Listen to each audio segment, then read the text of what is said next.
मेरा मजलूम इमाम हुसैन मारा गया।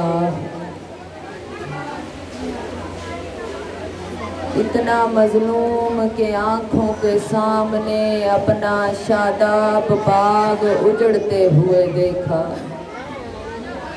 अपनी आँखों के सामने अपने जवानों को मरता हुआ देखा।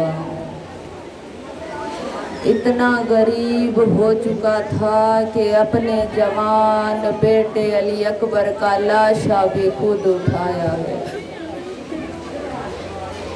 मेरा मजलूम इमाम जब आखिरी विदा के लिए करबला के मैदान में खैमे में आए हैं, अब एक दफ़ा आकर तमाम सैयदादियों को अपने पास बुलाया है और बुलाकर कहा कि ज़ैनब, मेरा वो लिबास ले आओ जो मेरी माँ ने आपके पास रखवाया था। अब जब लिबास लाया गया, मेरे मौला ने लिबास ज़ेब तन किया है। अब तमाम सैयदादियों से कहते हैं कि एक कतार में खड़ी हो जाओ। हुसैन में हिम्मत बाकी नहीं कि झुक झुक कर सबके पास जाए और जाकर सलाम करे। तुम सब एक कतार में खड़ी हो जाओ। मेरा जिस्म पूरा जख्मों से चूर है। अब जैसे ही मेरे मौला ने चाहा कि खैमे से बाहर निकल आए, जैसे ही आने का कहा, एक दफ़ा बीबी ज़ैनब करीब आई है और आकर भैया से सवाल किया, हुसैन कहाँ की तैयारी है? अब कहते हैं, बहन ज़ैनब, वादा वफा करने का वक्त आ गया है, मैं मैदान में जा रहा हूँ। फिर एक दफ़ा मेरी बीबी ने कहा, हुसैन अपनी अबा के बंद को खोलो। जैसे ही खोला, मेरी बीबी ने बोसा लिया। रो के कहते हैं, ज़ैनब ये क्या कर रही हो? बीबी कहती है, भैया अम्मा ने कहा था हुसैन जब आखिरी विदा के लिए आए ना तो मेरी तरफ से गर्दन के बोसे लेना। मेरे हुसैन का गला बड़ा खुश होगा, रगे बड़ी खुश्क होगी जिस पर वो खंजर चलाएगा। अब जैसे ही मेरे मौला ने चाहा कि अब मैं मैदान में जाऊं, अब खैमे से बाहर आए हैं। खैमे से बाहर आकर अब जैसे ही चाहा कि घोड़े पर सवार हो, एक दफ़ा ज़ीन को देखा, एक दफ़ा अपने जिस्म पर लगे जख्मों को देखा। देख कर कहते हैं, रोने लगे। मख्तल का रुख करके कहते हैं, आज मुझे सवार करवाने वाला अब्बास मौजूद नहीं, आज मुझे सवार कराने के लिए अकबर मौजूद नहीं। अब जैसे ही मेरे मौला सवार हुए, अब हुक्म दिया, कहा जुलजना मुझे मकतल में ले जा। अब जैसे ही इतना किया, जुलजना आगे नहीं बढ़ा। फिर कहते हैं, क्या हुआ जुलजना, तूने भी मेरा साथ छोड़ दिया? इतना कहना था, जुलजना ने सर को झुकाया। अब मौला समझ गए, यकीनन सकीना रोकने आई है। घोड़े से नीचे उतर आए। जैसे ही नीचे उतरे, अब सकीना को करीब बुलाया और रोक सीने से लगाया।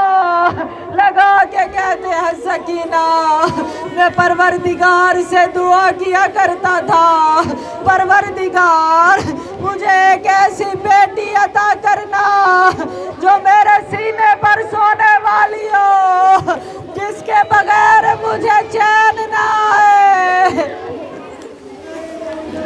सकीना मैंने परवरदिगार से दुआ की थी जो मेरे बगैर ना रह सके।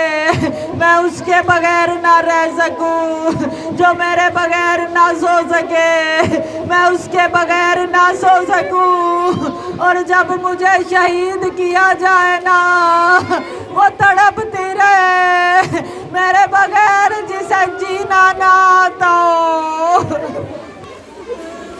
फिर बर्बाद है सकीना, मैं मैदान जा रहा हूँ, लेकिन सकीना मेरे बाद जहाँ फूफी अम्मा कहे ना, सो जाना। सकीना बर्दाश्त करना सिमर के तमाचे। सकीना मेरे बाद तुम यतीम हो जाओगी, यतीमों से ये मुसलमान अच्छा सलूक नहीं करेंगे। कहने लगी बाबा बाबा ये यतीम कैसे होते हैं। अब मेरे मौला ने एक मुट्ठी खाक को उठाया, मेरी बीबी के सर में डाला, कहा सकीना जो यतीम होते हैं ना, उन्हें तमाचे भी मारे जाते हैं, सर में खाक भी डाली जाती है, और जहाँ खाक पे जगह मिले ना, सो जाया करते हैं। अब मेरे मौला ने इजाजत ली, कहा सकीना मैं मैदान में जा रहा हूँ, आज के बाद अपनी मारू बाप के पास सो जाया करना। अब मेरे मौला आए हैं मैदान में। अब जैसे ही मैदान में आए, ऐसी जंग की, कई मील तक लश्कर को दौड़ाया। उसके बाद हर तरफ से कहीं से तीर आ रहे थे, कहीं से नेज़े आ रहे थे, कई ऐसे जालिम थे कमान में पत्थर बांध के मेरे मजलूम इमाम को मारते थे।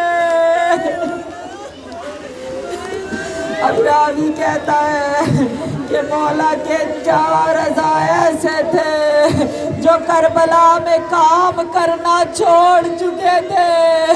कहा वो 4000 ऐसे कौन से थे जो करबला में काम करना छोड़ चुके थे। तो कहा मौला हुसैन की आंखें जो करबला में काम करना छोड़ चुकी थी, जब भी फर्श से अर्श तक देखते थे ना, धुआं ही महसूस होता था। तभी तो जब मैदान में गए हैं जवान अली अकबर का लाशा उठाने, तो रो के कहते अली अकबर तेरा लाशा मुझे नजर नहीं आता। कहा दूसरा जुबान, मौला की जुबान इतनी खुश्क हो चुकी थी कि काम करना छोड़ चुकी थी। मेरे मौला कलाम नहीं कर सकते थे। कहते हैं कि मौला जब भी चाहते थे ना गुफ्तगू करना, मौला की जुबान से खून जारी हो जाता था। तीसरा अज़ाब मौला के लब थे जो खुश्क होने की वजह से जुड़ चुके थे, कि जब भी मेरे मौला कलाम करना चाहते थे ना, उंगलियों से लब को खोलते और कलाम करते हैं। फिर कहते हैं चौथा अज़ाब मौला का जिगर है। मौला का जिगर काम करना छोड़ चुका था। यहाँ रुक कर एक बयान करना चाहूंगी जो आप बर्दाश्त नहीं कर सकती।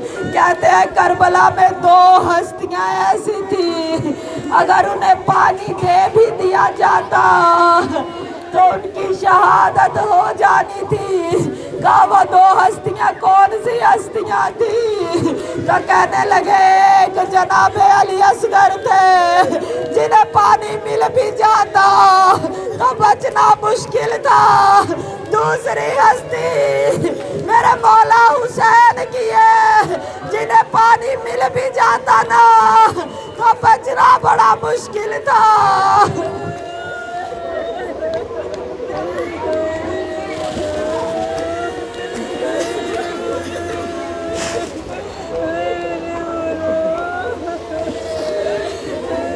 जब अमीर मुख्तार ने सबसे खूने हुसैन का बदला लेना शुरू किया, अब एक जालिम को बुलाया, कहा कि तूने क्या काम किया था करबला में। कहने लगा मैंने 4 तीर ऐसे चलाए थे जिनके बारे में कहा जाता है कि वो तीर हमेशा घोड़ों को गिराने के लिए इस्तेमाल किए जाते थे। कहने लगा वो तीर तूने कहाँ इस्तेमाल किए? तो कहने लगा पहला तीर मैंने अब्बास को मारा था, जो अब्बास की आंख में जाकर लगा। दूसरा तीर मैंने अब्बास के मशकीज़े में मारा कि पानी खेमों में न जाए। तीसरा तीर मैंने अली असगर के गले पे मारा, जो एक कान से लगा और दूसरे कान से बाहर आ गया। अब मुख्तार पूछते हैं चौथा तीर तूने कहाँ चलाया? कहा मुख्तार मैं बयान नहीं कर सकता, तू मुझे मार दे। कहा कि नहीं तू पहले बता चौथा तीर कहाँ चलाया? कहने लगा मुख्तार तू बर्दाश्त नहीं कर सकता। मुख्तार कहते नहीं बता चौथा तीर तूने कहाँ चलाया? अब वो शख्स कहता है मैंने चौथा तीर हुसैन के सीने में मारा।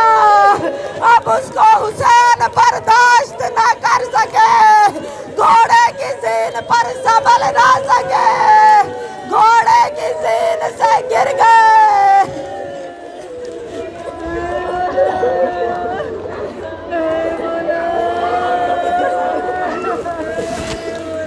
मेरे मौला ने चाहा कि मैं नमाज अदा कर लूं। मेरे मौला पहुंचे नहर फुरात के करीब, हाथों में जैसे ही पानी को लिया, जालिम ने छुप कर, अब हर तरफ से मौला को तीर लग रहे थे, लेकिन एक जालिम ने ऐसा तीर मारा कि हाथों से पानी गिर गया। अब हर तरफ से पत्थर भी मार रहे थे। अब एक जालिम ने ऐसा नोकदार पत्थर कमान में रख कर मौला को मारा, जो मौला की पेशानी में पेवस्त हो गया। मेरे मौला ने अब नमाज शुरू की। जैसे ही सजदे में गए, जिस जख्मों से इतने चूर थे कि कुछ देर सजदे में रहे। अब लोगों ने कहा लगता है हुसैन की रूह परवाज कर गई। इतने में उम्र साद आगे बढ़ा, बढ़कर कहता है शिमर अगर देखना है ना कि हुसैन मर गया या जिंदा है तो मैं तुझे तरीका बताता हूँ। उसने कान में कुछ कहा। अब शिमर टीले ज़ैनबिया पे गया और चढ़कर आवाज को बुलंद किया, कहने लगा ए लश्कर वालों आगे बढ़ो और हुसैन की बहनों से चादर को खींच लो, क़याम में आग लगा दो। जब इतना कहा हुसैन ने सजदे से सर को उठाया और रो के कहा शिमर आगे ना बढ़ना, अभी हुसैन जिंदा है।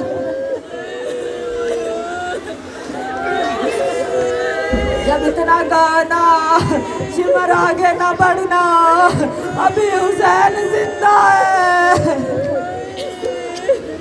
अब कहते हैं जुल्जना आगे बढ़ा, कहा मौला एक दफा मेरी पुश्त पर सवार हो जाए, मैं आपको खैमे में ले जाता हूँ। लेकिन मौला का जिस्म इतना जख्मों से चूर था।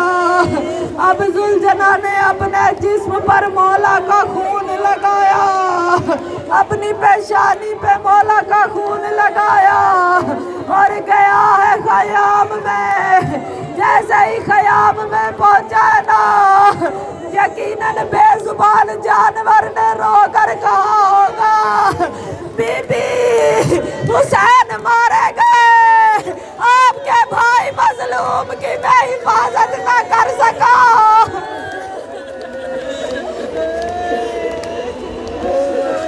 अब सब बीबियों ने रोना शुरू किया। जैसे ही रोना शुरू किया है ना, परवरदिगार से दुआ मांगी है, परवरदिगार हमें दिखा दो, परवरदिगार हमें दिखा। जनाब ज़ैनब रो के कहती है, मैं देखना चाहती हूँ मेरा गरीब भाई किस हालत में है। इतना कहना था, परवरदिगार ने जमीन को हुक्म दिया, वो कुछ बुलंद हुई। अब सब बीबियों ने देखना शुरू किया। जैसे ही देखना शुरू किया, एक जालिम है जो मौला की पुश्त पर सवार हो गया। जैसे ही मौला की पुश्त पर सवार होना था, मौला की पुश्त पर सवार होकर तब खंजर को चलाना शुरू किया।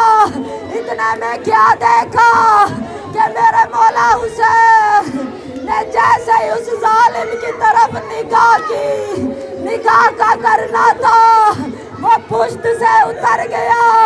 अब उम्र साद पूछता है, क्या बात है, उतर क्यों आया? कहने लगा कि जब हुसैन ने मेरी तरफ निगाह की थी ना, वो हुसैन की निगाह नहीं थी, वो मोहम्मद अरबी की निगाह थी। फिर दूसरा जालिम पुश्त पर सवार हुआ। हर कोई सवार होता था, उतर जाता था और रो के कहता था, जब हुसैन हमारी तरफ देखते हैं ना, तो वो हुसैन नहीं, रसूल खुदा की आंखें होती है, हम कैसे इसे शहीद कर दे। अब एक दफा शिमर आगे बढ़ा। जैसे ही शिमर आगे बढ़ा, पुश्त पर सवार हुआ, मौला की दाढ़ी को अपने हाथों में लिया और खंजर को चलाना शुरू किया। 13 ज़रबे मारी है मेरे मजलूम इमाम को।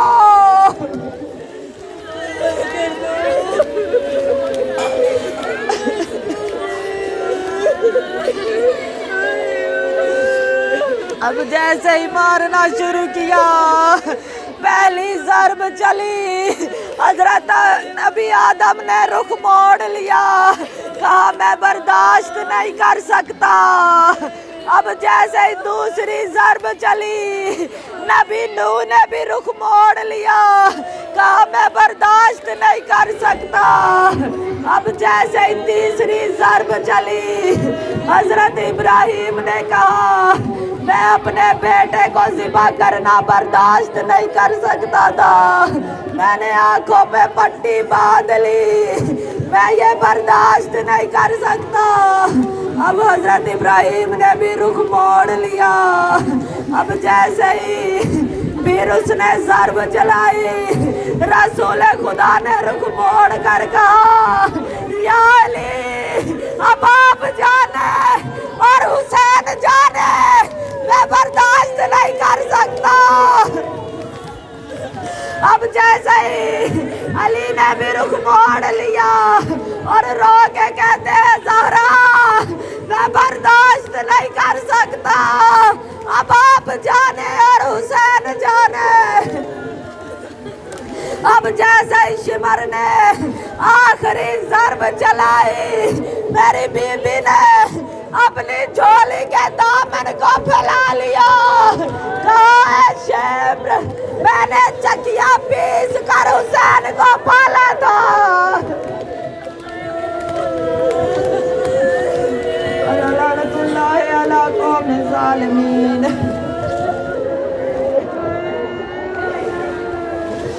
वास्ता देकर दुआ करूंगी, दोनों हाथों को बुलंद कीजिएगा। कहते हैं कि जब मेरे मौला हुसैन की शहादत हो चुकी ना, अब इतने में देखा कि एक नूर की अमारी आई है करीब, और सर के पास बैठकर रोने लगी और रो कर कहती है, जालिमो कैसे मुसलमान थे मेरे नवासे को मार दिया। फिर एक नूर की अमारी आई और एक दाएं तरफ रुक जाती है और आवाज दे के कहती है कि कैसा मुझसे बुग़्ज़ रखने वाले थे, मेरे लाल हुसैन को मार डाला। फिर एक नूर की अमारी आई और बाएं तरफ रुक गई और रो के कहती है, मेरे भाई हुसैन, इन जालिमों ने कितनी बेरहमी से आपको मार दिया। फिर एक चौथी हमारी नूर की आई है, करीब आके कहती है, ए मेरे लाल हुसैन, ए मेरे लखते जिगर हुसैन, माँ ने चकिया पीस कर पाला था।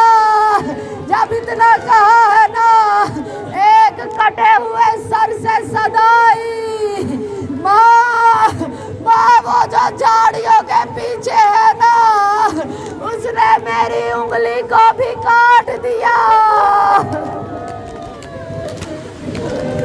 उस बीबी का वास्ता देकर दुआ करेंगे, परवरदिगारा